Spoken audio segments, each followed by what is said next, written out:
welcome to the podcast. Today I'm talking with Jeff Lermer from JLA Accountants. Jeff runs a small accounting practice in North London, been working with SMEs and owner-led businesses up to the mid-market size for years. And Jeff and I first connected on LinkedIn a while ago now, and he really caught my attention because he's a bit of a tax specialist, and what he doesn't know about tax doesn't seem to be worth knowing. So Jeff, I've stolen that from you already. Why don't you introduce yourself and tell us how you really like to be positioned and a bit of your expertise, and we'll go from there. Absolutely. We began the practice began about 17 years ago because there was an absolute need for the smaller businesses to get joined up thinking, joined up advice. So it wasn't just around, it was around tax, but also around how the whole thing fits together. So although we specialize in tax, and that's our first point of call where we add the most amount of value, we give a complete service. And the reason for that is I want to be a single point of responsibility. If we're going to do something, I don't want us to start discussing with other accountants. We want to hold your hand through the entire process. And it's great to see, we take clients on board and we see them grow and develop and become great businesses and exit at the right time. And that's really, and that's why we were set up. Brilliant. So what's a typical client journey look like for you, and the way you work through with them? Typically, we don't start with often we don't start with brand new businesses and new startups, simply because the requirements of that business are very much sort of hands-on bookkeeping, this, that, and the other. And we're not, and often very, very fee conscious. That's not really an ideal client base. What people come to us when they've been through that process and started to make a bit of money and actually realize there's more to it than just, getting your books done sort of effectively, and it's all about adding value. So we would take on someone typically when they're starting to make sort of some excess profits. When I say excess, more than the owners are using to spend, and then we help structure them. We look at sort of three aspects of their life. We look at what they're spending personally, how much it's costing them to live. Now that number, I don't judge. That number varies between £2,000 a month and £40,000 a month. Yes, we have 3 clients who spend £40,000 a month. I have no idea what they spend it on, but that's fine. And we will come up with a remuneration structure that works around that in the most cost-effective way. Once we've got that bit sorted out, we look at their company and look at ways of, in effect, reducing the amount of sort of potentially corporation tax in that company, looking at R&D tax credits, looking at recognition of income, looking at how expenses are accounted for, and see if and sort of helping in that. And the third aspect, then look, once we sort out their sort of personal life, and once we sort out their company, typically we're talking business with surplus profits. So we structure them in such a way that those surplus profits are used, but used in a cost-effective way. So instead of actually extracting funds at potentially 50% or maybe higher, actually extracting funds maybe via a pension scheme, maybe via a small self-administered scheme, maybe via a separate investment company, and helping that bit work right. Because we then are going to use an expression which accountants will never use. We like to put businesses in flow. Once they're in flow, they know what they're doing. They're making a certain amount of profit, they're taking a certain amount of profit to live, and then they're investing a certain amount of profit. And if they're paying less tax, it simply means they're living exactly the way they want to live. They're not spending less, they're spending exactly what they want to spend, but there's more money available for investment, for taking out in a sensible way. So the path would be, or the journey will be, is we'll listen to where they are, absolutely listen, absolutely understand where they are, what's important to them, and then create a structure that allows them to grow and develop. And then as they hit certain profit marks, certain other things will come in. Sometimes, there's been a sort of I'm going to say a fashion, but that might be the wrong word. We've had a number of clients who've wished to enhance their existing businesses by buying additional businesses. So we've helped them structure that in an efficient way. It's all about investment. It's all about ring fencing as well. We're in a litigious culture. It's getting more litigious. So very much about whenever you're taking your investments, you're taking the money that you've made taking it outside of the risk of your business and ring fencing it and putting it into something else, and then using that for investment purposes. So it's that sort of journey path, including the final bit of the journey is where they need to exit the business. Now, there's lots of different ways of doing that, and there's lots of the right ways of doing that, but the exit is completely natural. Now, sometimes that might be closing it down, sometimes it might be selling. There are so many different, it might be selling to its own team. There are so many things you can do, but you want to listen to what they want and help them achieve exactly what they want. Make their, we've got accountants have got amazing skills. We've got amazing knowledge. And as a profession, we spend our time looking at our shoes and not telling people what we should be telling them. And I don't accept that. I'm here to make a difference, and I'm here to really help businesses. Fantastic. So I just noticed, and as I would expect, that you're talking about identifying the profit for businesses and how to, I guess, make use of that profit. And when you've got this surplus profit, which is exactly what every business owner is looking to achieve, it's just going, what's the best way to manage that profit, to build the wealth of the business owner, and also, I imagine, to reinvest in the business and keep growing the asset value of the business, depending on the final objective, the end in mind, if you like, of what they want to do. Because what I found is that a lot of business owners just aren't even aware of the number of options available to them.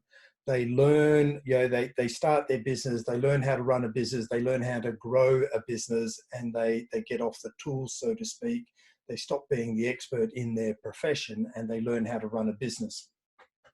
They spend all their time learning to do that, but they've never really invested any time or effort in how to exit and understanding what the options are, because for most of them, they're only ever going to do it once.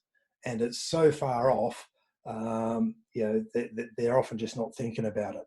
So you're working with them, focusing, so it's tax as a starting point. And what I really loved about what I heard you say is, and this could be just me translating, but look after their wealth outside of their business as well as inside their business. And the thing that I've noticed about business owners who have the wealth outside of their business, and they know exactly where they stand from that perspective, is that they become calmer business leaders, because they know that all of their eggs are no longer just in their one business basket, which means that they can focus, they can take high, risk. The risk they take in the business is not everything to them.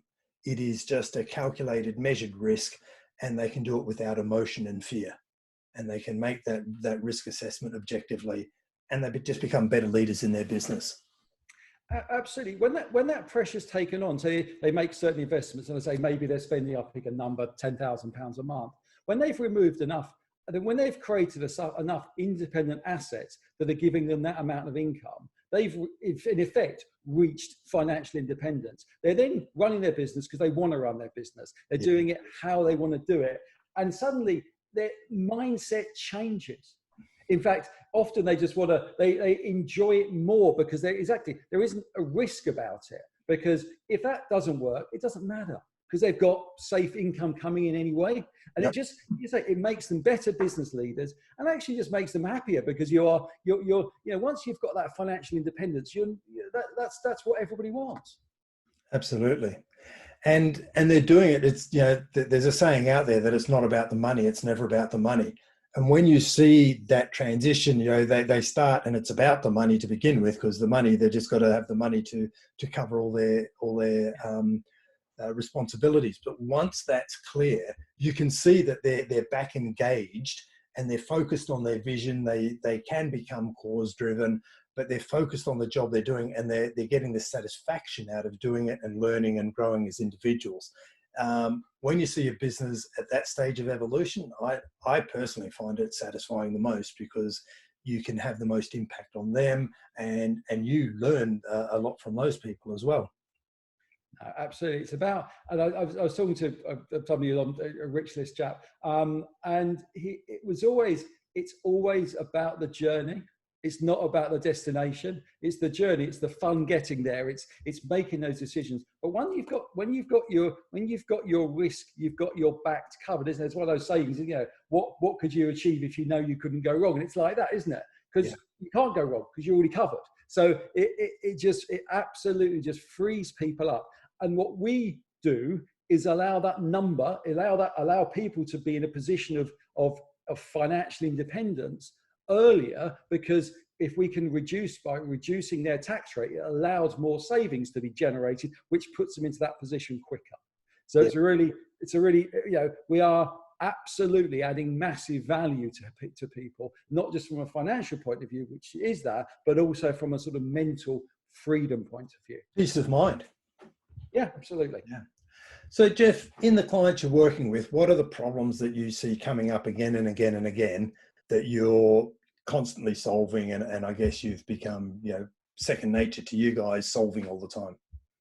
The problem we often see is that, if I were to stack up every piece of tax legislation on an A4 piece of paper, it will probably reach, in sort of piece of paper laying down, it will probably reach about 3.5 foot high. There is an enormous amount of legislation, and there's an enormous amount of uncertainty. It's tough running a business. Why on earth am I going to expect you to know tax inside out? Why am I expecting our clients to know that? So we can sort of go in and use our expertise to help them. And I wouldn't expect them to know it. And it's not sort of written about. There aren't sort of textbooks about this is the most efficient way of running a business. There's bits of tax advice, but there's not that holistic whole advice of bringing it all together. And that's what we do. And it just works. Helping people, say make more money or pay less tax. Pay the right amount of tax. I don't do anything aggressive because frankly I need to sleep at night, and so do my clients. But just use the right structure. You can run a business in two different ways. And one way you can legitimately pay, 10% tax, and one that you can legitimately pay about 56% tax. I'm not saying one's right or another. It's potentially the same business, but if it's run in the right way, it makes a massive difference. So all we're saying is there's certain things available, there's certain anomalies, and we're just using that to help people sort of put them in the right place. To getting the right structures right. Now, I don't recall if it was a conversation that I had with you earlier, but I remember a conversation I had with an accountant once, and he said, hey, look, Daryl, one of the issues is I work with a client and I work with them over a number of years. And when they first come to me, they ask me to set up this business and help them to get their business started. And they give me the direction. I want to pay as little tax as possible. So I set their business up and I structure it in the way so they pay as little tax possible.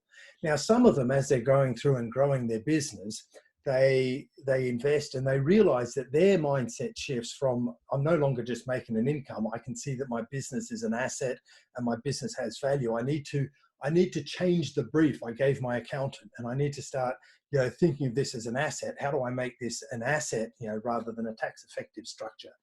And I think it was you who was telling me that's the advice you give your clients. You guide them as to when they need to make that change in their structure. Whereas a lot of clients, they just go through and they get to the end and they want to sell their business and they realize that it's not worth as much because it's been geared up and they've run it as basically an income vehicle for most of their career. No, absolutely. A business's journey is not what you start at the beginning and what you end up with are completely different. Your objectives are completely different. And sometimes in order to sell your business for the right amount of money, you need to show it in its best possible light. You need to be, boastful, but if it's making a good amount of money, you need to evidence that. There's no point in me saying, fine, I can save you whatever it is, £50,000 worth of tax. Oh, but by the way, I've just knocked £800,000 off the value of your business. I wouldn't have done a very good job for that. So the whole point is this constant communication. So we build and we act for people. It may be meeting once a year. It may be meeting less than that. But the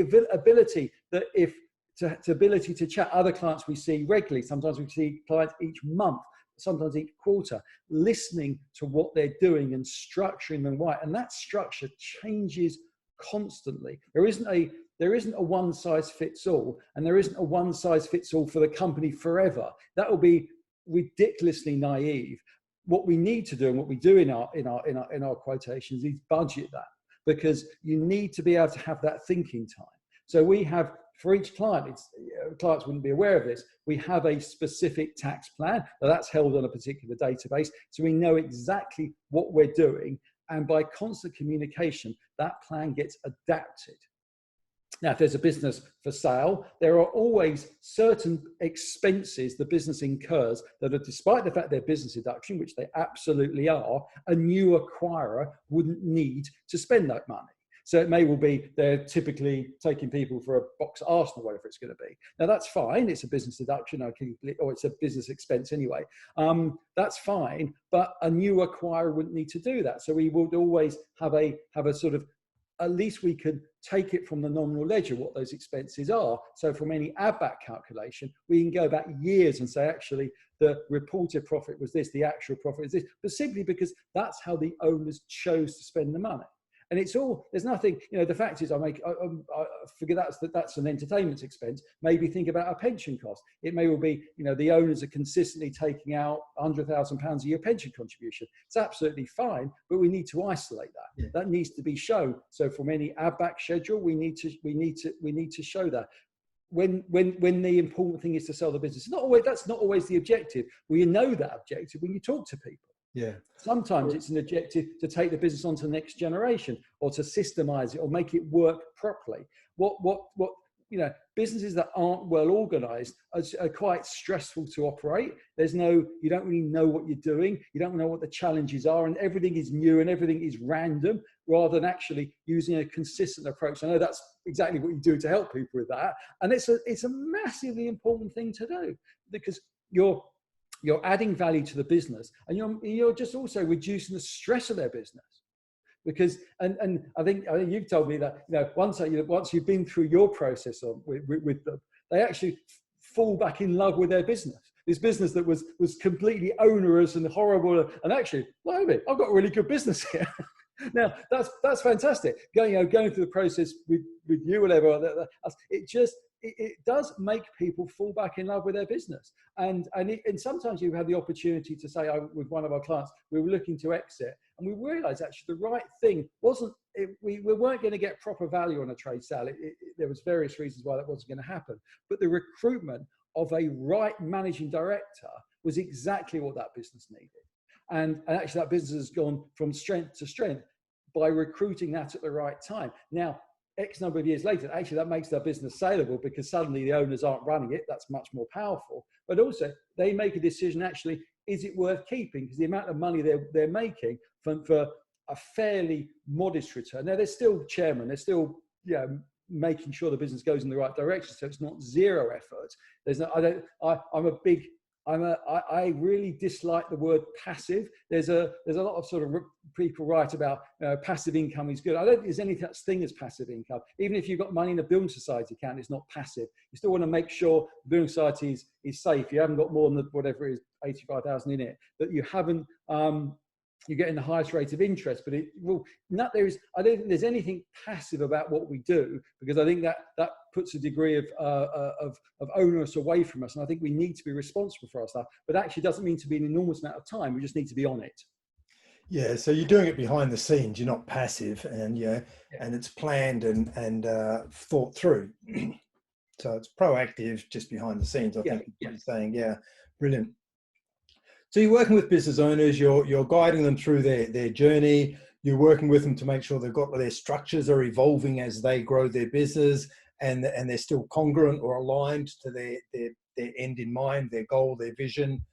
Often business owners want to leave a legacy.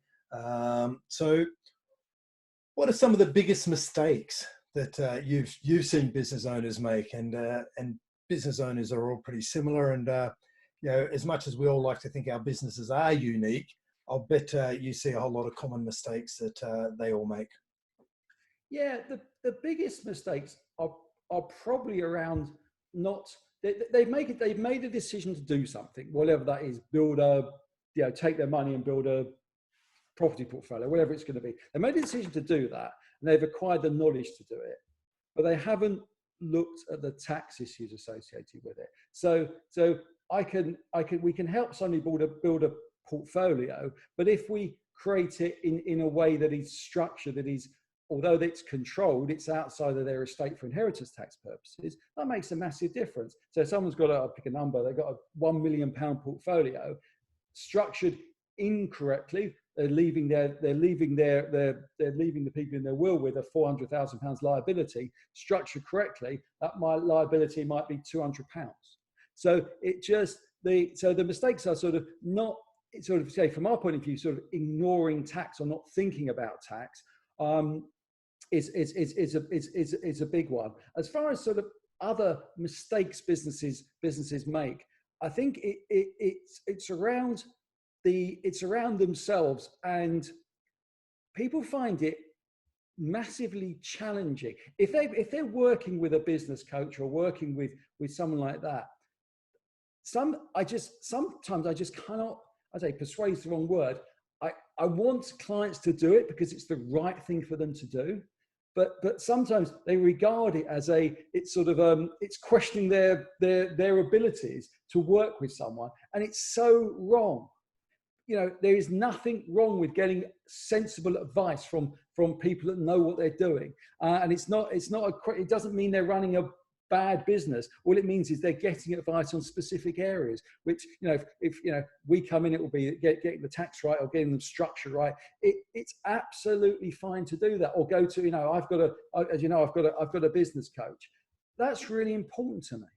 I couldn't, to have that sort of person I can bounce ideas off and question stuff, and just sometimes if I'm feeling a bit, not quite sure what to do, having that shoulder. Now we offer that to our clients as well. Yeah, if someone's not sure about something, just to talk it through. The sensible thing is that I've been described as described as an accountant, but actually sort of a businessman within an accountant sort of a company.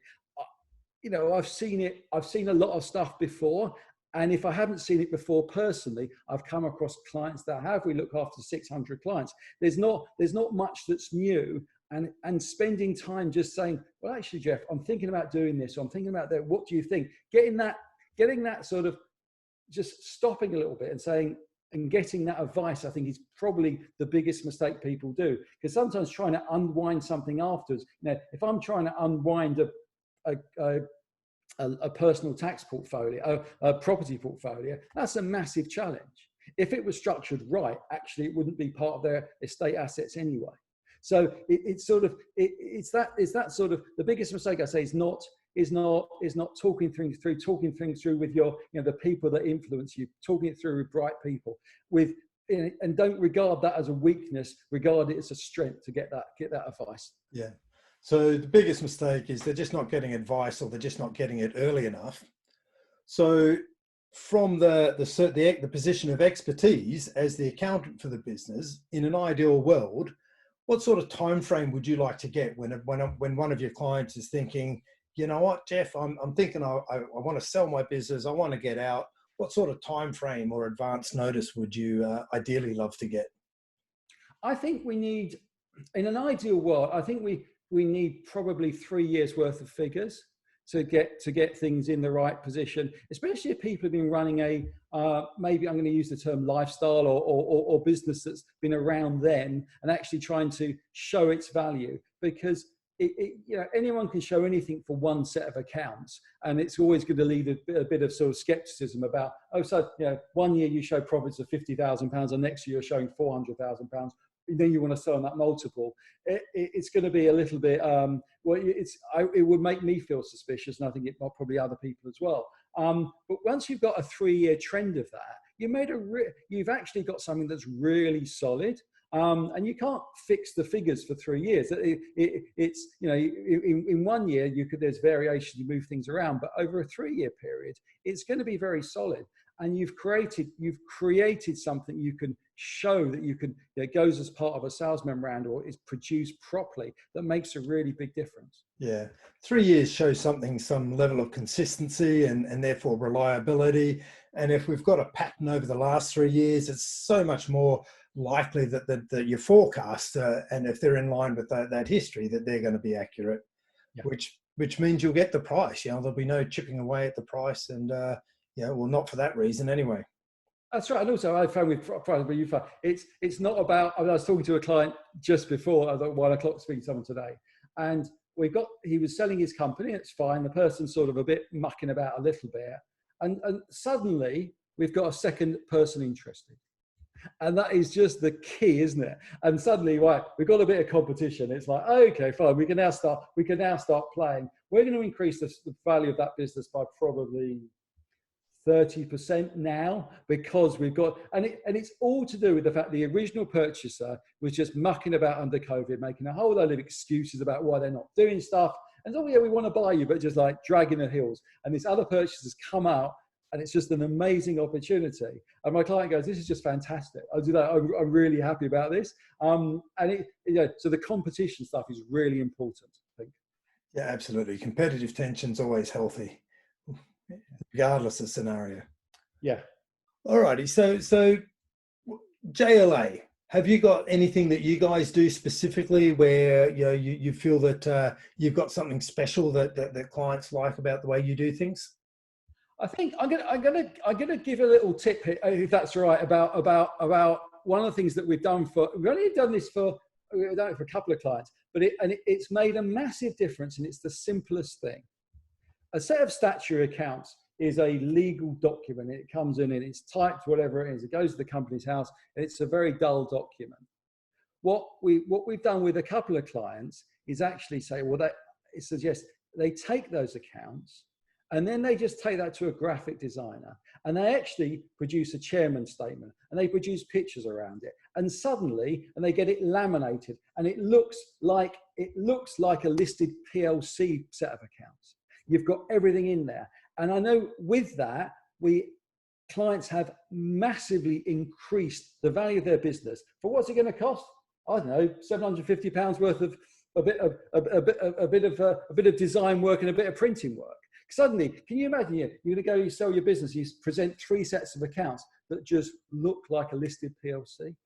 That in itself has added so much value to sales, and it's really funny. People just don't expect to see it, and it's the simplest thing. We take our set of accounts, we send out an export to it, and they muck about with it. So it's not us trying, but it's just the care and attention deciding to do that.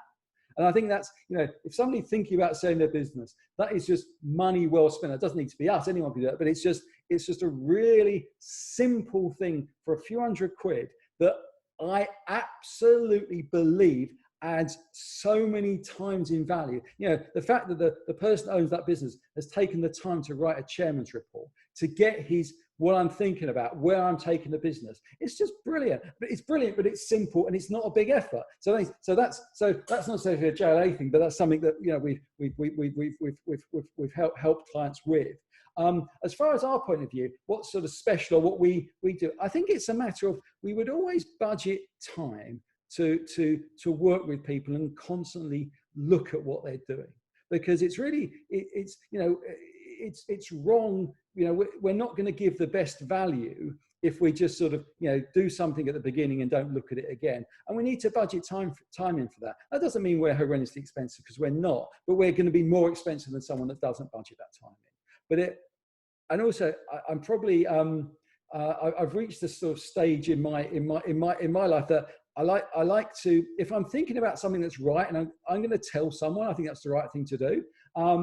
And that's a very non-accountancy thing to do. Accountants don't like doing that, but I love doing that, because I think that is where we're adding real value. Now, if clients decide to do it or not, that's fine. That's their choice. But I know I've done the best I possibly can. I've told them I've just let them explore those opportunities. I now know, after enough years in this profession, that I'm not going to say you must do it like this, because that's dogmatic and it's wrong. And that doesn't mean means I don't necessarily fully understand the motives about why someone's doing something. But at least I'm going to challenge them with options and say, okay, you're doing it like this. Why don't you do it like this? The benefits of doing it like this are this. And so I'm not, it's a nice position to do that, because I think I'm adding real value. We're as a practice is adding real value to do that. Yeah, I love it. So top tip there, the massive takeaway is if you're selling your business, first impressions count. So if first impressions count, grab your reports, your financial Yeah, statements, turn them into a PLC style annual report, and it creates a perception that if they're paying this much attention to their annual accounts, what's the rest of the business look like? yeah, absolutely. Massive difference. That's a massive takeaway for anyone listening to this podcast, Jeff. So thanks for your time sharing all those pearls of wisdom. What I normally ask of my guests on the show is, what's the one big piece that you want clients, the one final note that you want clients to remember, or people listening to this podcast to remember? I think, yeah, accountants are in a great position to give advice. And I think work with an accountant that you get on with, that you know, like, and trust, and just work with them. Listen to them. Listen, get your opinions across. Listen, make that a two-way conversation. And if you're working with someone, with an accountant you respect, you are just going to get so much more out of them. So I think that's probably the biggest thing. Now, if it's us or someone else, that doesn't matter. The point is, I think you should work with people that really that help you, that listen to you, you're on the same wavelength. That trust thing is so important. So work with professionals. You say know, like, and trust. I think is probably the biggest takeaway, or biggest thing I'd like people to take away from this. That's a perfect ending. So thanks for that. So there you have it. Some top words of advice from Jeff Lermer, JLA Accountants in North London. Thanks for your time today, Jeff.